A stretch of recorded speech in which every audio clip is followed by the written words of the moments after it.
नमस्कार दोस्तों, career competition time के यूट्यूब चैनल पे आपका स्वागत है। आज हमारा संस्कृत व्याकरण से संबंधित महेश्वर सूत्र होगा। हम महेश्वर सूत्र शुरू करेंगे और महेश्वर सूत्र इस तरह पढ़ेंगे जिसमें आपको याद करने की जरूरत नहीं होगी।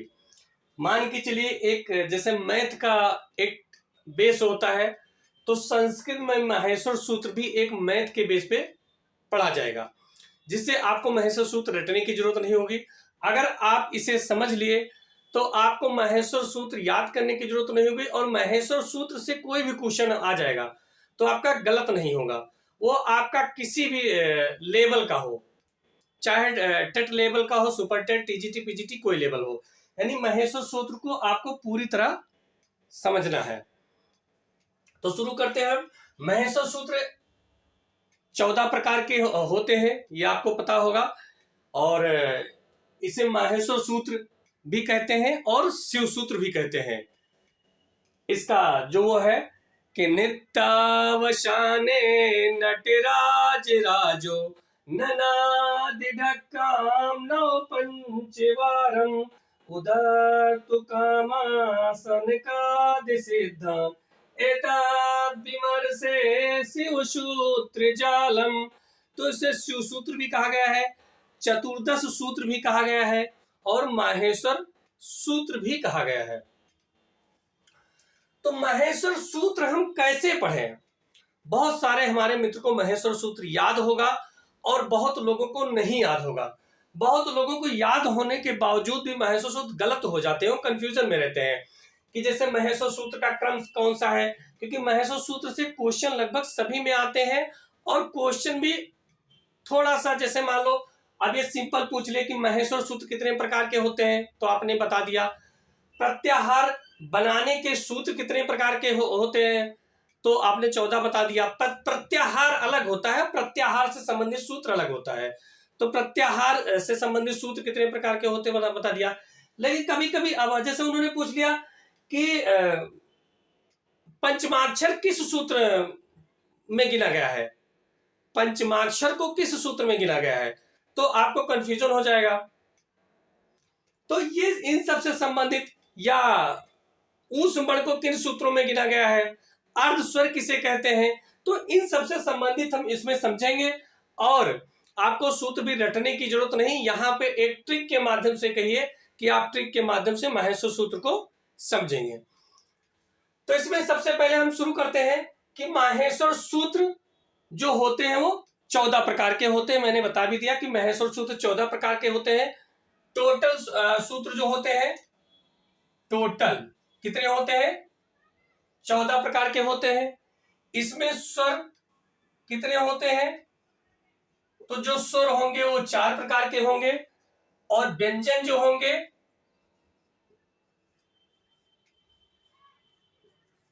10, यानी 10 सूत्र में व्यंजन का वर्णन किया गया है, 4 सूत्र में स्वर का वर्णन किया गया है। टोटल सूत्रों की संख्या 14 है। अब ये आप इसको देखेंगे।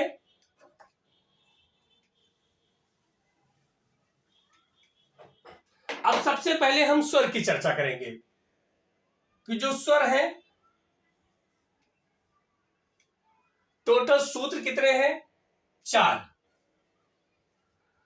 अब स्वरों की संख्या कितनी होती है, यानी ये होते हैं स्वरों की संख्या कितनी होती है। तो टोटल 9 स्वर होते हैं, टोटल स्वर 9 होते हैं। अब 9 में से 5 4, 5 और 4 होंगे। 5 को हम मूल स्वर, इसे मूल स्वर भी कहते हैं, और हर्ष स्वर भी कहते हैं। और जो 4 होते हैं, दिख रहा है ना यहां, ठीक है, 4 जो होते हैं इसे दीर्घ स्वर भी कहते हैं और मिश्रित स्वर भी कहते हैं। 4 को दीर्घ स्वर कहते हैं, मिश्रित स्वर कहते हैं 5 जो होता है मूल स्वर को कहते हैं हर्ष स्वर होते हैं। टोटल स्वरों की संख्या 9 होता है।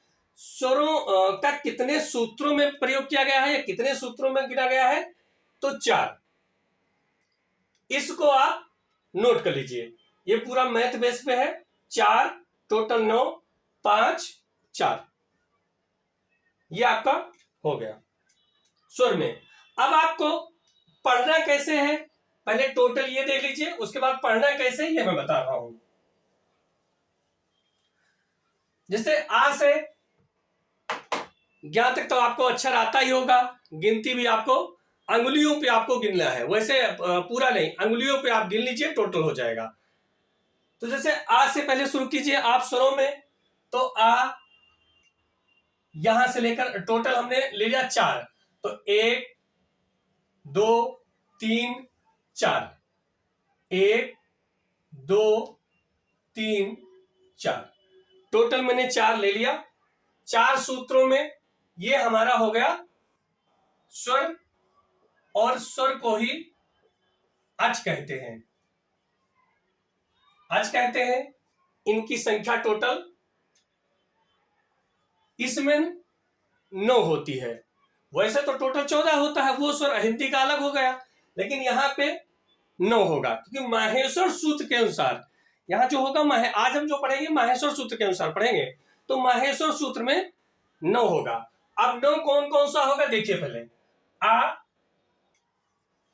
आ ई उ री और ली, ये हमारा हो गया 5, और ए ओ आई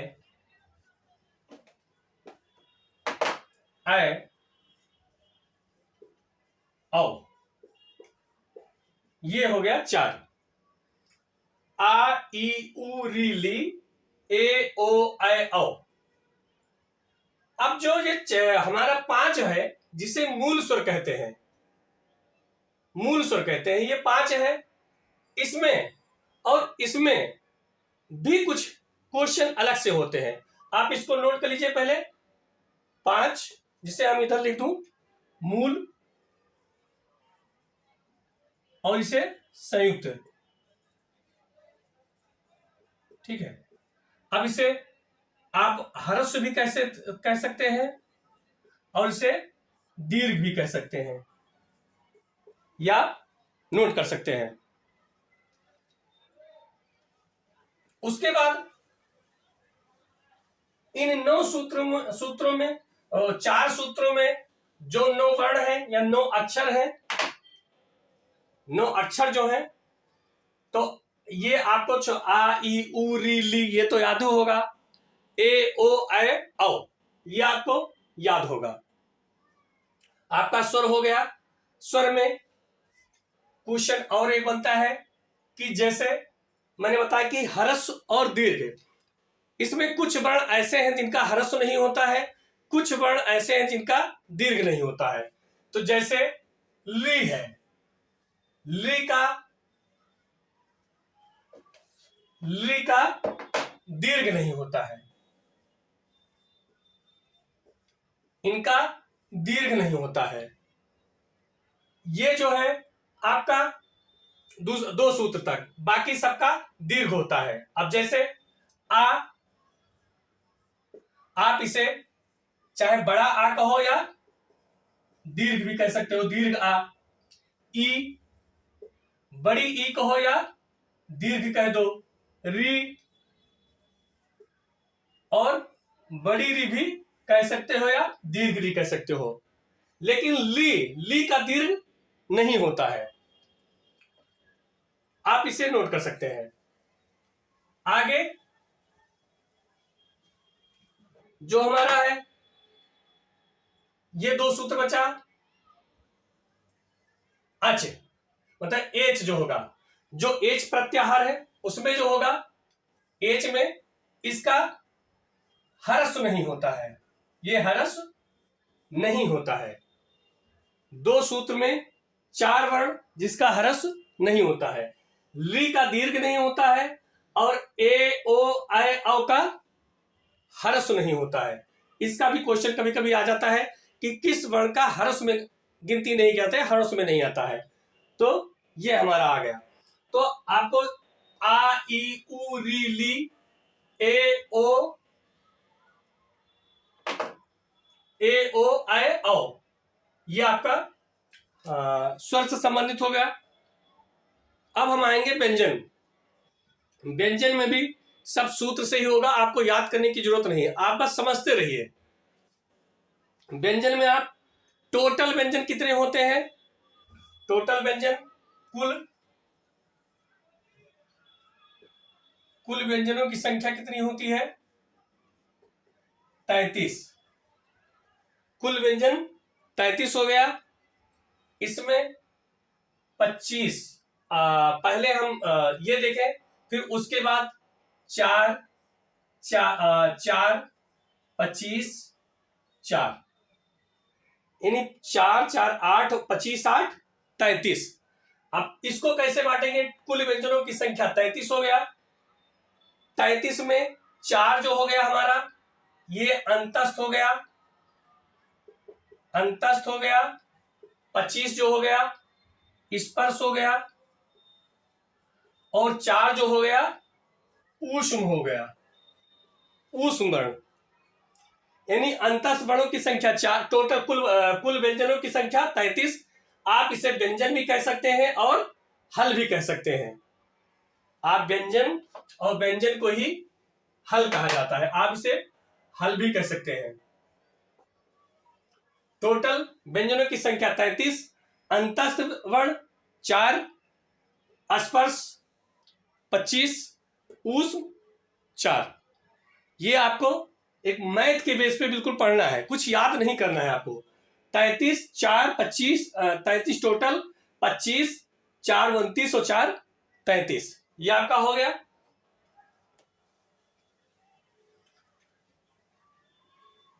अब जहां से हमारा शुरू होता है हल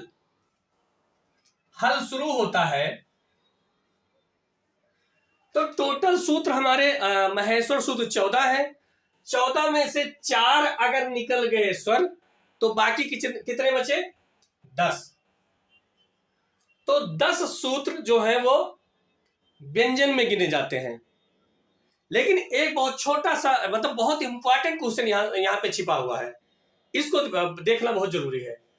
हल 10 सूत्रों में है, लेकिन जो हमारा 10 सूत्र है, जैसे यहां पे 4 सूत्र हो गया, अब जब यहां से शुरू हो रहा है तो हा की गिनती, क्योंकि ये प्रत्याहार बनाने के लिए हायवरट यहां से हा से और ला यहां से ला तक हल इसीलिए लिया गया है, हल में व्यंजन आ जाते हैं। लेकिन हल यहां भी है, 2 बार है, इसीलिए प्रत्याहार बनाने के लिए हा का प्रयोग किया गया है, बाकी इसकी गिनती वहां पे नहीं होती है। ये हल जो है हा लास्ट में है, अंतस्थ में ऊष्म में इसकी गिनती होती है। अब अंतस्थ जो हमारा है यहां से शुरू होगा, वा से। अंतस्थ वर्ण जो है, अंतस्थ वर्ण है या, वा, रा, ला। क्योंकि जो अंतिम होता है इसे इत कहते हैं, और इत की गणना वर्णों में नहीं किया जाता, केवल प्रत्याहार बनाने के लिए किया जाता है। तो इत को नहीं किया जाता है, टा को नहीं, तो या, वा, रा और ला, ये 4 वर्ण हमारे अंतस्थ हो गए। लेकिन ये है तो व्यंजन, ये व्यंजन है, या, वा, रा, ला को व्यंजन कहा जाता है। लेकिन ये स्वर के जस्ट बगल बैठा हुआ है, स्वर के जस्ट बगल बैठा हुआ है। तो आपको पता होगा कि कभी कभी जब लोग किसी के बड़े लोगों के बगल बैठे होते हैं, तो बहुत ज्यादा प्रभाव नहीं तो थोड़ा प्रभाव उनके ऊपर भी पड़ जाता है। जैसे महादेव जी का ले लीजिए, कि जब महादेव जी हमारे हलाहल विष पीने लगे, तो वो क्या पिए थे? विष पिए थे, और उनके गले में जो सर्प थे और बिच्छू थे, ये थे, तो विषधारी नहीं थे, बल्कि विष तो शिव जी पी रहे थे। लेकिन उनके जब अगल बगल जो थे, तो उनको भी कहीं 1-2 बूंद विष चखने को मिल गया, तो वो भी विषधारी बन गए। नहीं उतरा विषधारी तो थोड़ा बन ही गए। तो इसलिए ये बेचारे या वा राला ये व्यंजन स्वर के जस्ट बगल बैठे थे। भाई इनको तो यहां आना चाहिए, लेकिन स्वर के बगल बैठे थे, इसलिए नहीं पूरा, तो इनको थोड़ा सा स्वर मिल गया, इसीलिए इसे अर्ध स्वर कहा जाता है। या वा राला को अर्ध स्वर कहा जाता है। काफी बहुत इंपॉर्टेंट क्वेश्चन है, इसको जरूर नोट कीजिएगा कि यहां पे आपको या वा राला यानी स्वर और व्यंजन के बीच में जो बैठे हैं उसे अंतस्थ कहा जाता है, और अंतस्थ वर्ण को स्वर अर्धस्वर भी कहा जाता है। ये ध्यान रखिएगा, अर्धस्वर की गणना या वा राला 4 वर्णों का किया गया है। अब आगे हम चलेंगे कि जो मैंने बताया था टोटल हल है, यानी व्यंजन टोटल जो थे ये 33 थे। 33 में से 4 हमारा निकल गया, यानी अंतस्थ निकल गया, तो बाकी बचा टोटल 29। बचा कितना? 29 बचा। तो 29 में से जो 4 होगा हमारा अंतिम होगा।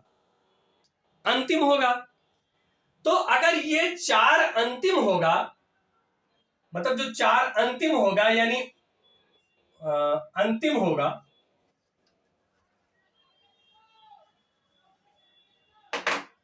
अंतिम कह लीजिए, अंतिम, तो बाकी कितना बचा? 25। तो जो 25 हमारा बचा, 25, इसे क्या कहते हैं? स्पर्श कहते हैं। इसे स्पर्श व्यंजन कहते हैं। लेकिन ये भी आपको याद करने की जो आपको यहां पे सूत्र था, तो सूत्रानुसार चलना है। मैं सूत्रानुसार बताते चल रहा हूं कि पहले आपका ये 9 निकल गया, टोटल थे 42, 9 निकल गए, 9 निकलने के बाद 33 बचा, 33 में 4 जो आपका निकल गया अंतस्थ, जिसे अर्धस्वर भी कहते हैं, 29 बचा। 29 माह से फिर 25 लेंगे, तो 25 जो हमारा हो गया वो का से मां तक हमारा स्पर्श व्यंजन होगा। इसको ले लीजिए यहां से, का से मां तक, का से मां तक हमारा स्पर्श व्यंजन होगा। अब का से जो मां तक होगा टोटल 25, इसे आप चाहो तो नोट कर सकते हैं।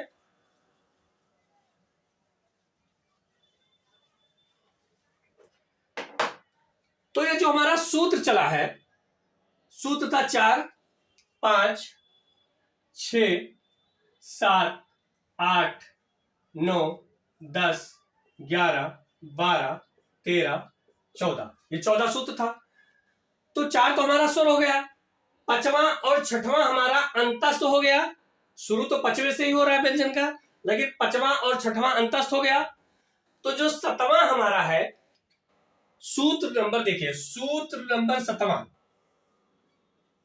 सूत्र नंबर 7, 7 से लेकर और 12 तक, 7 से लेकर 12 तक हमारा जो है ये स्पर्श पे चलेगा। ये स्पर्श चलेगा। अब याद कैसे होगा या आएगा कैसे, तो भी आपको इसे याद करने की जरूरत नहीं होगी। आपको आ से ज्ञात तक जो मैंने बताया वो अच्छा तो याद ही होगा। तो आप गिनती गिन लीजिए, जैसे मान लो 5वां हो गया, 6ठा आपके दिमाग में आ गया। अब 7, 8, 9, 10, 11, 12, आपको 12 तक चलना है स्पर्श। तो स्पर्श जो व्यंजन होगा आपका, वो जो हमारा स्पर्श उदित वर्ण जो होता है, उदित, जैसे कु, चू, टू, तू और पू, ये हमारे 5 उदित वर्ण होते हैं। और 5 के 5 वर्ण होते हैं, जैसे का, खा, गा, घा गा। ऐसे इसके भी 5, इसके भी 5, इसके भी 5, इसके भी 5, इसके भी 5। पाफा बाभा, ताथा दाधा ना, टाठा डाढ़ा ड़ा, चाचा जाझा या।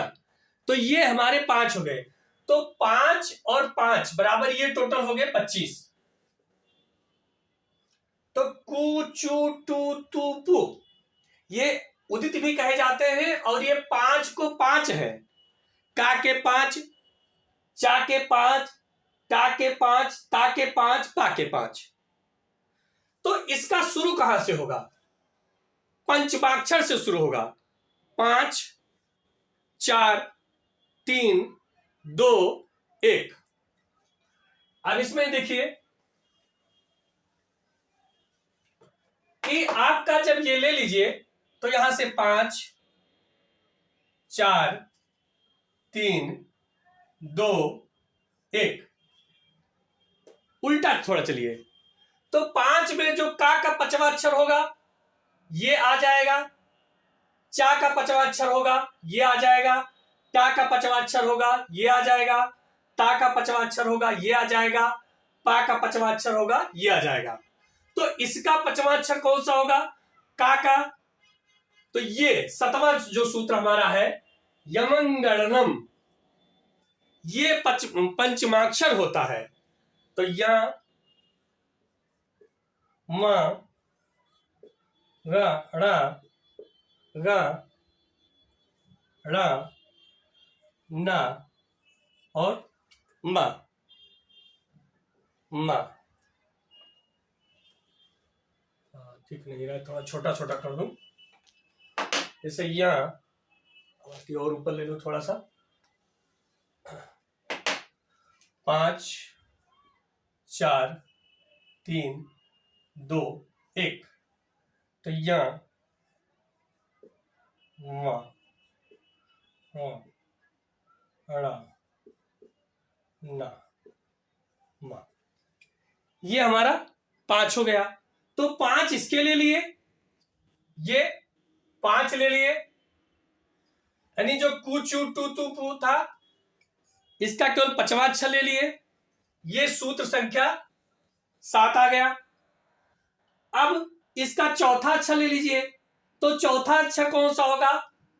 क्योंकि 5 तो सब में होंगे, 4 में भी 5 होंगे, 3 में भी 5 होंगे, 2 में भी 5 होंगे, पहले में भी 5 होंगे, क्योंकि 5 गुणे 5 बिल्कुल बराबर भागों में बांटा जाएगा। तो 8वां हो गया और 9वां आ गया। जैसे 5 तो यहां पूरा हो गया। अब यहां से चलिए तो झा भा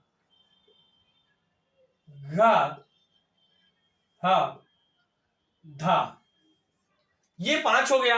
अब 5 इसको ले लीजिए, फिर इसे छोड़ दीजिए।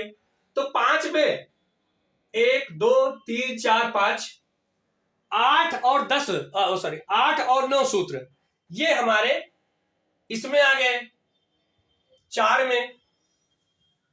तो ये 8 और सूत्र नंबर 9 इसमें आ गए। तो आपको ये याद करने की जरूरत है, बस दिमाग में रखना। 5वां चलेगा, फिर चौथा चलेगा, फिर तीसरा चलेगा, फिर दूसरा चलेगा, फिर पहला चलेगा। ऐसे आपको दिमाग में रखना है, आपको याद करने की जरूरत नहीं है। ऐसे 2 में ले लीजिए। अब यहां तक तो आपका 8 9 तो हो गया था, तो 10 बच रहा है। तो 10 में कितने अक्षर है? 5 अक्षर है। या आप देख लीजिए 10 में 5 अक्षर है। अब 10 में आपको 5 अक्षर है तो आपको याद करने की थोड़ी जरूरत है। आप दिमाग में लगाइए कि तीसरा अक्षर कौन आएगा। तो का खा के बाद गा आएगा। ऐसे यहां है जा बा गा ड़ा दा। आप कैसे भी लिखेंगे लेकिन आपका क्रम वहां जरूर बढ़ जाएगा। जैसे जा, ये सूत्र बन जाएगा बा गा ड़ा दा। अब ये 5 हो गया। अब आप पांचों अगर आपको याद है तो जब गलत हो गया, अगर नहीं याद है तो आपको आपके दिमाग में कि हाँ तीसरा ये बैठ रहा है, तो कोई बने पहले में आ जाए, उल्टा आ जाए, सीधा आ जाए, ये क्रम ही पूछे इसमें कौन सा अक्षर आएगा। तो बा आएगा, जैसे ये लिख लेंगे तो आप यहाँ पे मार देंगे कि तीसरे में ये अक्षर आ रहा है। तो यहाँ पे अब ये सूत्र भी बैठ जा रहा है कि सूत्र आपका 9 हो गया था, तो 10वां सूत्र यहां आ गया। अब सूत्र नंबर 11वां देखिए, जब 10वां यहां हो गया तो 11 हो गया। अब 11 में भी आपको 5 ही लेना है, अक्षर तो आपको 5 ही लेना है। तो यहां पे लीजिए खा हा छ, ठ, था, ये 5 ले लीजिए और ये अपने दिमाग में लगाइए कि दूसरा अक्षर कौन कौन सा आ रहा है। तो का के बाद खा आ रहा है, पा के बाद फा आ रहा है, चा के बाद छा आ रहा है, टा के बाद ठा आ रहा है, ता के बाद था आ रहा है। तो ये आपका दूसरा अक्षर हो गया। तो ये सूत्र क्योंकि आपका 10 हो गया था तो यहाँ पे दूसरे में आपका 11 हो गया, ये आप यहां ले सकते हैं। उसके बाद आपका आ गया पहला, पहला बचा। तो पहला जब आपका 11 हो गया था तो यहाँ पे आपका 12 ले लीजिए। तो 12 में आपको सूत्र याद हो ना याद हो, पहला पहला अक्षर सबका पांचों का ले लीजिए। तो पहला अक्षर आपका लेने के बाद क्या होगा, चा हो जाएगा, टा हो जाएगा, ता हो जाएगा, का हो जाएगा, पा हो जाएगा। तो 1 2 3 4 5 यह आपका 5 हो गया। और जब 5 हो गया तो 11 हो गया था, सूत्र नंबर 12 यहां ले लीजिए, ये आपका हो गया 12 नंबर सूत्र तक यहां हो गया। तो आपको यहां याद करने की कोई जरूरत नहीं। एक मैथ बेस पे हो सकता है पहली बार आप देखें तो आपको थोड़ा टफ लगे, लेकिन आप दो बार 3 बार आप देख लेंगे तो आपको सूत्र याद करने की जरूरत नहीं है। बल्कि अगर आप ऐसे पढ़ लेंगे तो आपका जीवन में कभी चाहे क्रम से पूछे, चाहे उल्टा पूछे, चाहे सीधा पूछे, चाहे ऊपर पूछे, चाहे नीचे पूछे, कहीं आपका सूत्र गलत नहीं होगा, बिल्कुल श्योर है। ये सूत्रानुसार मैंने जैसे सूत्र बताया, अगर सूत्र के अनुसार लगा लेंगे तो आपका गलत नहीं होगा। कु चू टू तू पू, आप चाहे इधर से चलेंगे 1 2 3 4 5, चाहे इधर से चलेंगे 1 2 3 4 5, चाहे इधर से चलेंगे 1 2 3 4 5, और चाहे इधर से चलेंगे 1 2 3 4 5, चारों तरफ आपका 5 ही बनेगा, कहीं अलग नहीं होगा। तो 5 अक्षर अपने दिमाग में बैठाते चले जाइए, आपको सूत्र याद करने की जरूरत नहीं। हाँ, चलना आपको उल्टा है, पंचमा अक्षर, पांचवा अक्षर, चौथा अक्षर, तीसरा अक्षर, दूसरा अक्षर, पहला अक्षर, ये चलना है, बस ये ध्यान रखिएगा। आपको 1 2 3 से ना चल के बल्कि 5 4 3 2 1 ऐसे चलना है। आप इसको नोट कर लीजिए, बाकी हम आगे जो आपका बच रहा है।